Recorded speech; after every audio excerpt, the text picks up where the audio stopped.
Bienvenidos al tercer tema del primer módulo del curso del Sistema de Gestión de Seguridad y Salud en el Trabajo. El día de hoy toca el tema de identificación de peligros, evaluación de riesgos y medidas de control, matriz Zipper. Para este curso hemos desarrollado la siguiente presentación. Primero vamos a definir qué significa cada parte de la identificación de peligros y evaluación de riesgos.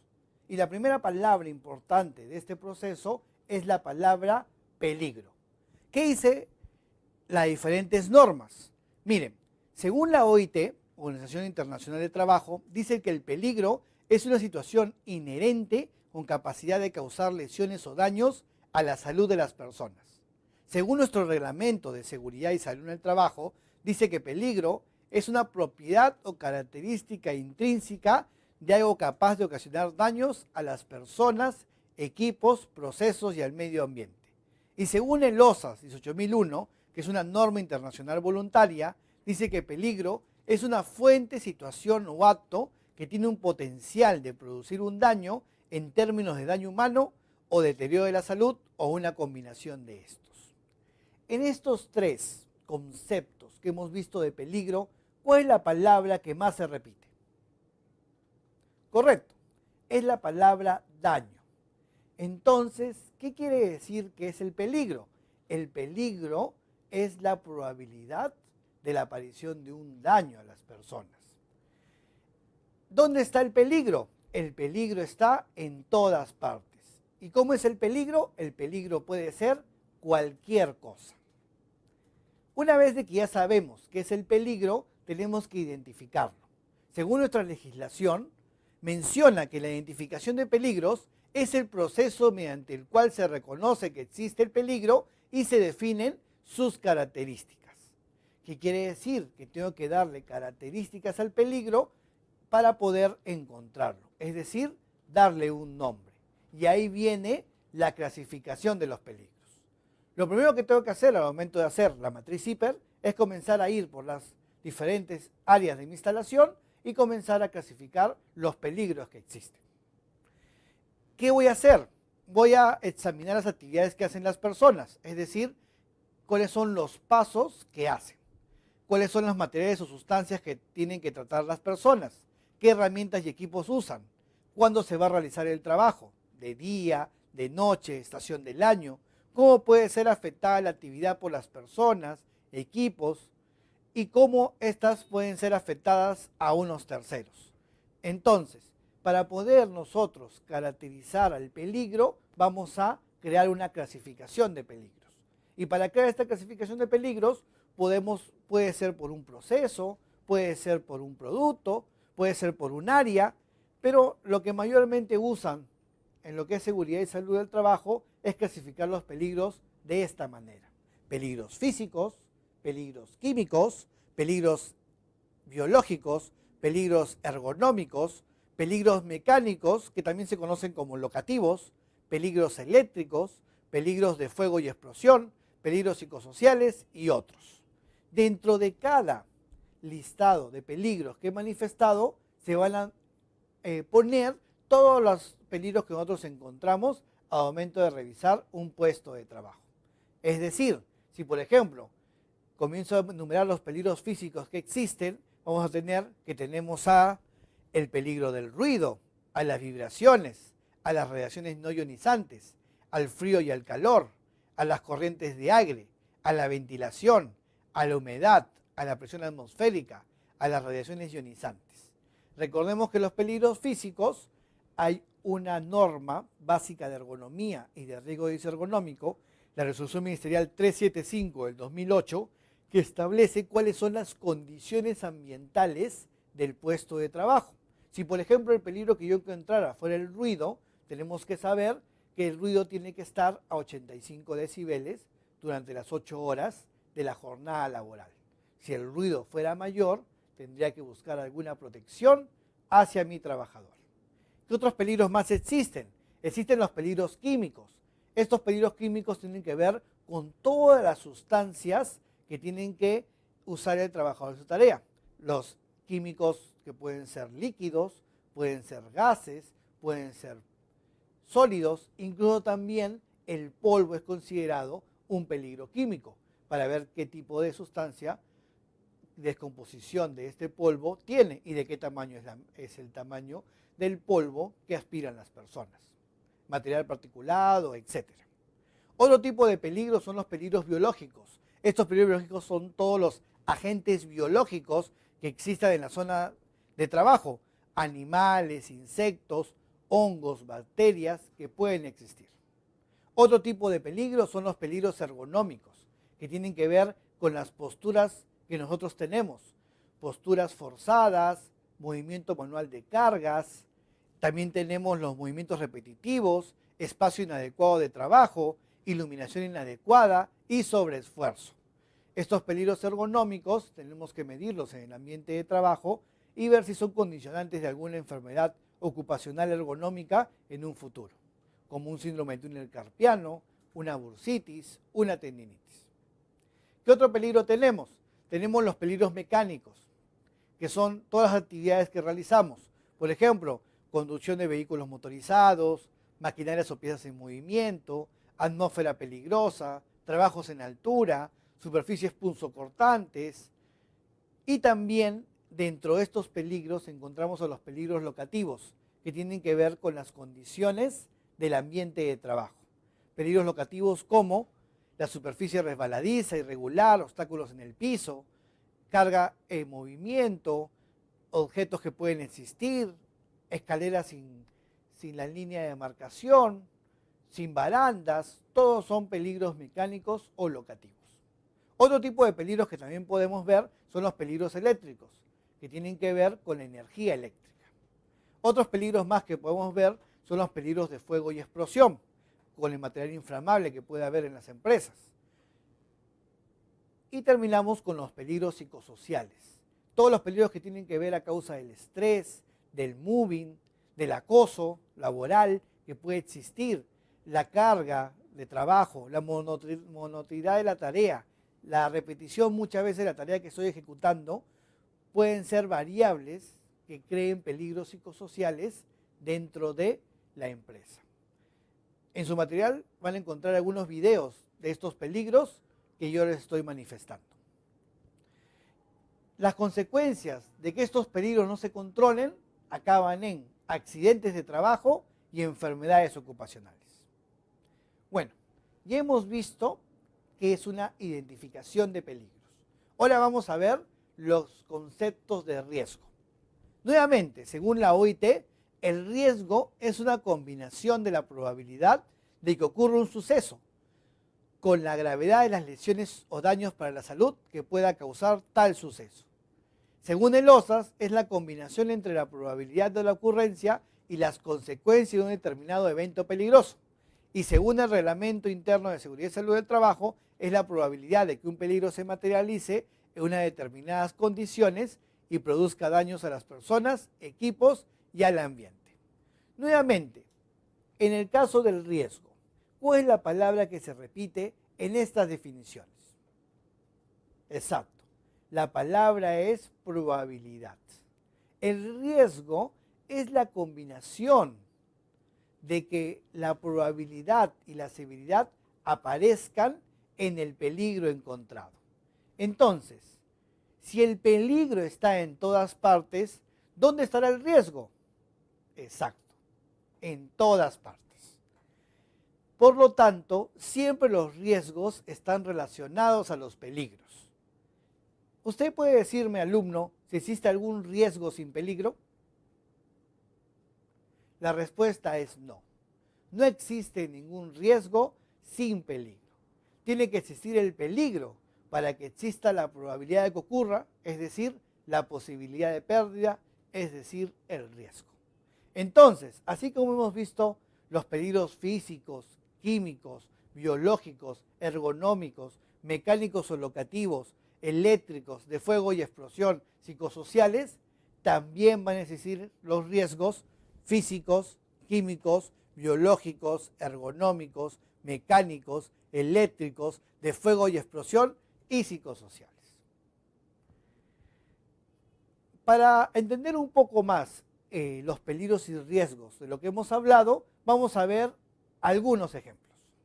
Por ejemplo, si el peligro es la generación de ruido, el riesgo va a ser la exposición a ese ruido. Si el peligro es una comba con el mango defectuoso, el riesgo va a ser que se desprenda el mango. Si el peligro es una faja de máquina sin protección, el riesgo va a ser el atrapamiento. Si el peligro es una carga de bultos pesados, el riesgo va a ser el sobreesfuerzo. Si el peligro va a ser la presencia de gases y vapores, el riesgo va a ser la exposición a esta sustancia. Y si el peligro es la generación de polvo, el riesgo va a ser la inhalación de polvo.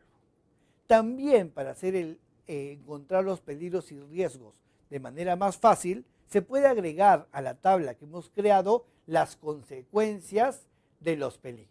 Por ejemplo, dijimos que el peligro era el ruido y el riesgo es la sobreexposición al ruido. La consecuencia va a ser la hipoacusia o sordera. Dijimos que el peligro es la máquina sin protección y el riesgo es el atrapamiento. La consecuencia va a ser la herida o amputación. Dijimos que el peligro es levantar la carga con la espalda doblada, el riesgo va a ser la probabilidad de daño en la columna y la consecuencia la hernia o lumbalgia. Dijimos que el peligro es el piso resbaloso con cera, el riesgo va a ser la caída al mismo nivel y la consecuencia la contusión, fisura o fractura. El peligro, el polvo de algodón, el riesgo, la sobreexposición al polvo de algodón y la consecuencia, la enfermedad a la vía respiratoria. Entonces, siempre que busquemos un peligro, tenemos que encontrar el riesgo y conseguir la consecuencia. Digamos que sea un trabajo en altura el peligro. ¿Cuál sería el riesgo? La caída a distinto nivel. Y la consecuencia, desde una lesión muy grave hasta incluso la muerte. Y si el peligro fuera una postura forzada, la enfermedad ergonómica sería la consecuencia. ¿Cuál sería el riesgo? La exposición a la persona o el tiempo prolongado a esa postura forzada. Por eso es importante que siempre que haga esta matriz de identificación de peligros y evaluación de riesgos, identifique primero los peligros y luego evalúe los riesgos. Por último, vamos a tratar la evaluación de los riesgos. ¿Qué dice el glosario de términos? La evaluación es el procedimiento de evaluación de los riesgos para la seguridad y la salud derivados de peligros existentes en el lugar de trabajo. Es un proceso global de estimar la magnitud de los riesgos y decidir si un riesgo es o no es tolerable. Y según nuestra legislación peruana, es un proceso que permite valorar el nivel, grado y gravedad de los peligros. Exacto. En la evaluación de los riesgos, lo que voy a hacer es cuantificar cuáles son los peligros más importantes del puesto de trabajo donde voy a enfocar mis medidas de control. Recordemos que por norma tengo que hacer este proceso de identificación de peligros y evaluación de riesgos por puesto de trabajo. Por eso es muy importante evaluarlos y saber cuáles son los riesgos con mayor probabilidad de aparecer para poder controlarlos mejor. La evaluación de riesgos no es más que estimar, apreciar, calcular el valor de algo sobre la combinación de la probabilidad con la consecuencia. Por lo que la fórmula para evaluar los riesgos es igual, riesgo es igual a probabilidad por consecuencia. Y esa va a ser la fórmula que existe para poder evaluar los riesgos. Siempre que encuentre un riesgo, tengo que preguntarme qué tan frecuente es que ocurra y qué tan grave es que ocurra. Volvamos al trabajo en altura. Si, por ejemplo, la persona tiene el peligro del trabajo en altura y el riesgo es la caída a distinto nivel, voy a preguntarme cuál es la probabilidad de que ocurra. ¿Qué tan probable es que una persona se caiga en altura de la actividad que realiza? Tendríamos que revisar cuántas veces hace la tarea, cómo hace la tarea, con qué medidas de control hace la tarea, multiplicado por la gravedad. Si la persona cae de altura, ¿cuál sería la gravedad de esa tarea? Que puede llegar incluso, como hemos visto, hasta la muerte. Y así es como evaluamos cada riesgo que existe en la empresa. Para esto, se usan diferentes metodologías que van a ver en la capacitación. Yo les voy a explicar la metodología que aparece en la resolución ministerial 050-2013 del Perú, que es la que usa mucho la Superintendencia Nacional de Fiscalización Laboral, SUNAFIL. Vamos a ver el cuadro. Dentro de este cuadro ustedes van a ver dónde están las tareas, se ponen los peligros que hemos visto, se ponen los riesgos y ahí aparece un cuadro de probabilidad dividido en 4 partes. Índice de personas expuestas, índice de procedimientos existentes, índice de capacitación, índice de exposición al riesgo. Lo que pide la norma es de que nosotros la probabilidad dividamos entre pequeños indicadores objetivos que podemos encontrar en un ambiente de trabajo para poder determinar cuál es la probabilidad de que ese peligro suceda. Entre las personas expuestas es el número de personas que tienen que ver o desarrollar la tarea. Según lo que dice la norma, establece que si fueran personas expuestas de 1 a 3, el índice es 1. De 4 a 12, el índice es 2. Y más de 12, el índice es 3. También pide los procedimientos existentes. Si los procedimientos son muy buenos y existen, el índice es 1. Si son más o menos satisfactorios, el índice es 2. Y si no son nada satisfactorios, el índice es 3. Igualmente con la capacitación, y al final se tiene que ver la probabilidad o frecuencia que ocurra este peligro se materialice. Se suman los cuantificados que hemos encontrado, se multiplica por la gravedad y tenemos el índice del peligro.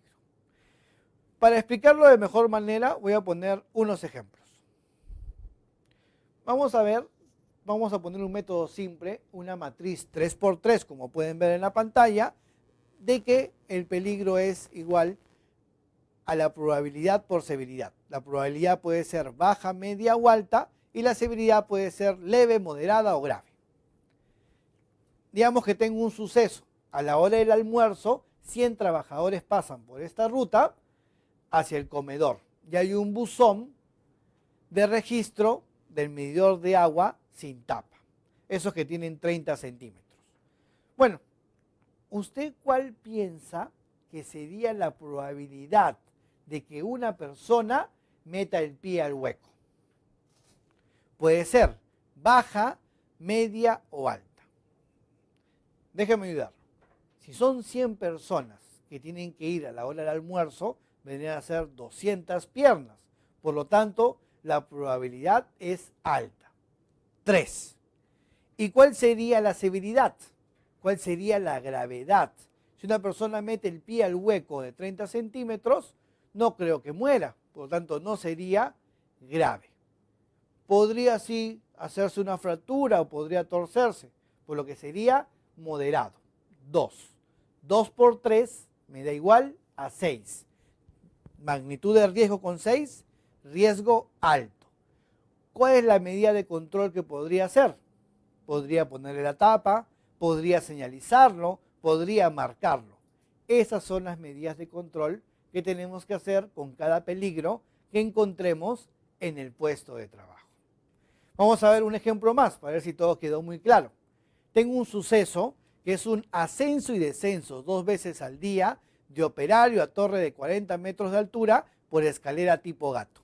La escalera tipo gato es la escalera que la persona sube de esta manera. Entonces, si la persona tiene que subir a 40 metros de altura, empecemos ahora por la gravedad. ¿Cuál sería la gravedad si la persona se cae? ¿Leve, moderada o grave? Sí, correcto. Grave. La persona va a caer y puede perder la vida. Y la probabilidad baja, media o alta. Acá estaríamos solamente ante una persona y que hace la actividad 2 veces al día. Por lo tanto, la probabilidad disminuye a baja o media, de acuerdo al criterio de cada persona. En mi caso voy a suponer que es baja. 1 por 3 tendríamos 3. El magnitud del riesgo es igual a moderado. El riesgo es moderado. ¿Qué nivel de control podemos hacer? Podemos cambiar las condiciones en que el operador suba a esta torre de control. Podríamos ponerle a la escalera alguna medida de seguridad para que la persona no se caiga, o podríamos poner que la persona se ponga un arnés vertical retráctil para, si es que se cae, quede enganchado. Es decir, tengo que buscar los peligros y las maneras de controlar. Y eso es lo que tenemos que hacer con todos los peligros que encontremos en nuestro hiper.